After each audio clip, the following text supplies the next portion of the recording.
Não tem como inventar política pública sem instrumento de gestão, pautado nas diretrizes, organizados de forma democrática com as conferências, estruturados em planos, em programas e projetos e com orçamento definido por dentro do PPA, da LDO, para que o exercício da política pública tenha caráter de Estado e não de governo.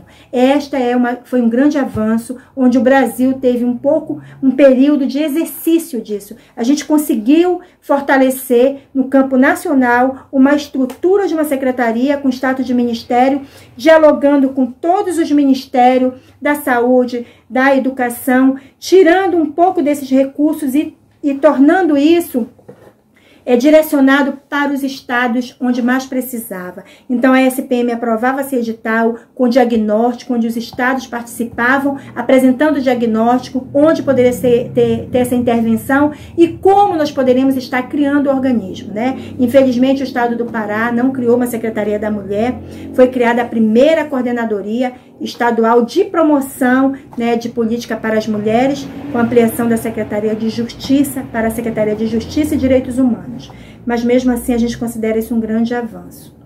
Bom, nós tivemos a realização da primeira Conferência Nacional, né, onde nós tivemos várias demandas que foram por muito tempo levantadas pelo movimento de mulheres e a gente conseguiu proposições necessárias para a criação e formulação do primeiro Plano Nacional de Política para as Mulheres, né? Com o primeiro Plano Nacional, a gente conseguiu construir no Estado brasileiro, também por incentivo da SPM na época, a elaboração dos planos estaduais. O Estado do Pará apresentou seu primeiro plano estadual também de política para as mulheres. Isso foi uma demonstração de que nós estávamos no caminho certo para estruturar a política pública para a mulher como uma política de Estado e não como uma política de governo que vem criando programas, desconstruindo aquilo que está legítimo dentro da nossa Constituição, das nossas legislações.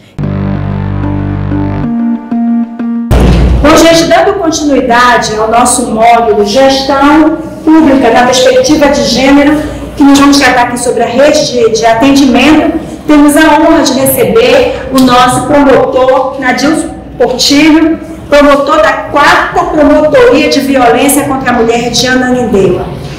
Muito obrigada pelo aceito do convite. Este amigo aqui, eu digo amigo porque ele é um guerreiro, é uma pessoa que contribui muito com o movimento de mulheres, com o Fórum de Enfrentamento à Violência contra a Mulher de Ananindeua, participa das nossas caminhadas, das nossas palestras, ou seja, é realmente um promotor que tem uma atuação na base. Isso faz um grande diferencial para a gente, que nós sabemos que precisamos ter essa proximidade, né, no campo da justiça. Então, fique à vontade, né? Agradecemos a sua presença aqui no nosso curso. Pode falar, né? Enfim, estamos aqui para... Ok, obrigado, agradeço muito pela gentileza. Com certeza essa oportunidade de participar, ela é muito grande, até porque a gente que trabalha nessa área de violência doméstica, quanto mais a gente conseguir dar visibilidade para esse problema, para as situações de violência, para que a sociedade reflita e comece a pensar diferente, a agir diferente. É importante para a gente. Aqui já registro que eu estou sempre disponível para o que der e vier. Eu não procuro perder nenhuma oportunidade não, de participar e de lutar, na verdade, né, por esse tema tão importante para todos nós. Eu fui convidado para falar sobre o Ministério Público na Promotoria de Justiça.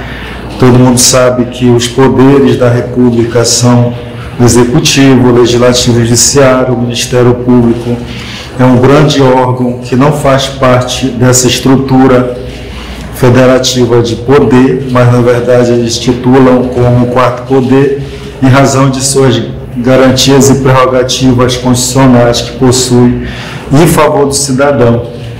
E no âmbito dessa violência doméstica, de acordo com o artigo 127, o Ministério Público é uma instituição que não pode parar em busca de garantir esses direitos indisponíveis das mulheres, o que foi cada vez mais retificado depois na Lei Maria da Penha, dizendo que que cabe sim ao Estado coibir violência no seio da família, e mudando aquele paradigma de que briga entre marido e mulher, ninguém deve meter a colher. Então houve uma mudança desse paradigma, onde o Ministério Público ele começa a agir diretamente para coibir contra essas violências praticadas contra a mulher. Então o Ministério Público, pela própria Constituição Federal, artigo 129, inciso 1º, ele é um órgão que denuncia aqueles casos de ação penal pública e condicionada. Se há uma agressão à mulher, se há um assassinato de uma mulher, se há uma tentativa de assassinato, estupro, etc., o Ministério Público que promove a ação penal. Claro, dentro de uma conjuntura de participação de vários órgãos articulados, desde a assistência social, desde a investigação policial, desde o trabalho do juiz, mas o órgão que impulsiona essa acusação é o Ministério Público.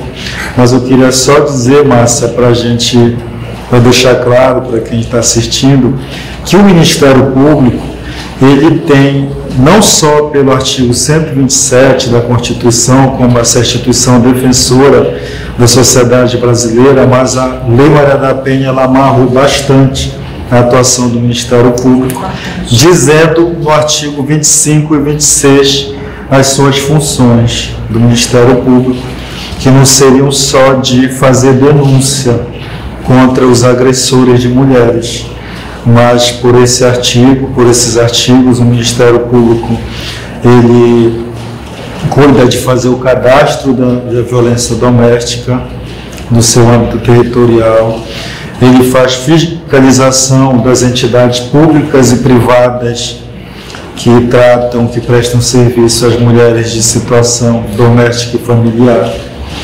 Ele também tem incumbência de requisitar força policial quando necessário. Ele tem a função também de requisitar serviços públicos quando necessário para a mulher em situação de violência, saúde, educação, assistência.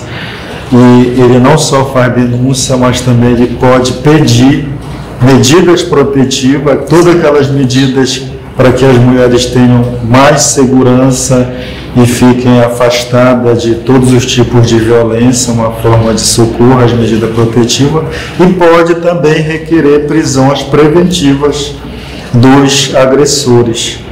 Então, o Ministério Público ele tem esse papel, mas independente disso, eu falo que um dos grandes papéis mesmo é essa parte de mudança de cultura, que é uma luta, né? Como a própria Lei Maria da Penha fala, que esse trabalho nosso é um trabalho articulado, é conjunto, não existe instituição com menos valor, todas são muito importantes nesse contexto, para a gente acabar com essa cultura onde a mulher é vista como sendo inferior, onde uma sociedade que permite exploração, humilhações, avitamentos, violência de todas as formas contra as mulheres, e até a pior, né, que é o feminicídio, que é aquele assassinato que a mulher morta em razão da sua condição de mulher, morre por ser mulher, né? Tem todos aqueles pretextos, ciúme e tal, mas na verdade ela morre mesmo em razão de ser do sexo feminino, do gênero feminino, só por isso. Então, assim, nós temos convivido historicamente com violências contra a mulher, né, de todos os tipos, e foi muito bom essa mudança de paradigma, não só da Constituição de 88, quando ela falou que era importante, era a função que o Estado, no artigo 226, parágrafo 8º, que ele buscasse coibir violências ocorridas no seio familiar, dentro da família. E depois vem a Lei Maria da Penha, para falar assim, não queremos isso, não pode ficar dessa forma, não podemos sujeitar as mulheres à misoginia, a situações patriarcais, a todo tipo de sexismo, estereótipos que discrimine e reduz o seu valor como ser humano. Muito importante essa sua explicação. Doutor Nandilson, a gente sabe que vocês não pararam, né? O senhor já fez, inclusive, uma audiência, né, online. Queria que o senhor colocasse para a gente, até para informar as mulheres que estão nos assistindo, né, nosso público do curso, como está sendo feito o trabalho da promotoria diante dessa nossa realidade de isolamento social, onde as pessoas estão, de certa forma, impedidas de ir pessoalmente às instituições? Como diz a Lei Maria da Penha, a atuação ela deve ser nessa parte de violência doméstica familiar repressiva e preventiva. Né? Então essas duas não podem parar, tanto que a maioria dos estados brasileiros, todos os estados brasileiros não pararam de funcionar na parte de violência doméstica familiar. Então são atendidas todas as ocorrências.